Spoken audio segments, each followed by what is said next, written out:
mooy xëy na bu fekkente yàlla defewul mbir yi nii lii du am tey mais yàlla moom lu muy def pare na yàlla lu muy def moom pare na bu yàgg xëy na ñun nag duñu ko xam léegi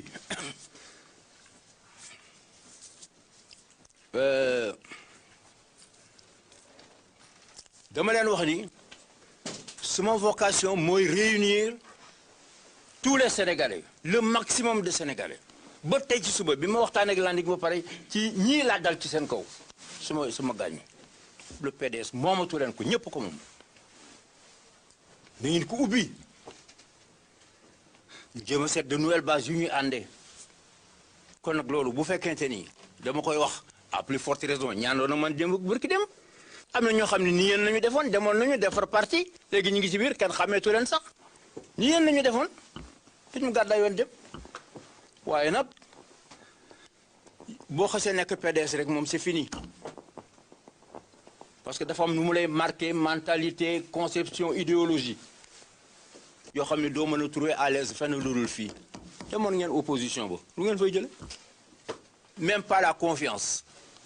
wala nee na boo demee ba xamatul foo jëm da ngay ñibbi sa kër bàyyi man noonu laa ko waxee waxuma ne da ngay dellu fa nga jóge woon de c'est autre chose man seen bàyyi laa moo tax ma war leen a wax dëgg da ngeen a nekk ci erreur bu rëy ngeen nekkoon erreur bu rëy mais nag yéen vous êtes pardonnable parce que li ci biir xamu leen ko parce que Idrissa waxu leen ko te man waxuma leen ko xamu leen ci dara da ngeen di gis ñuy dem di ñëw rek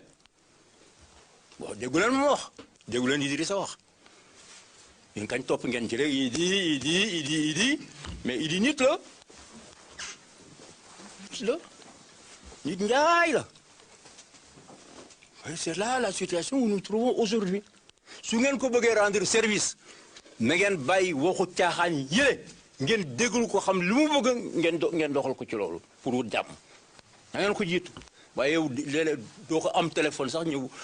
wax fii ci journaux yi la tu racontes des histoires xam nga yéen ñaar nag am peut-être y en a un qui tu as connu mais je ne crois pas que ça Idrissa je ne crois pas alors donc nit àddina boo gisee ñu war a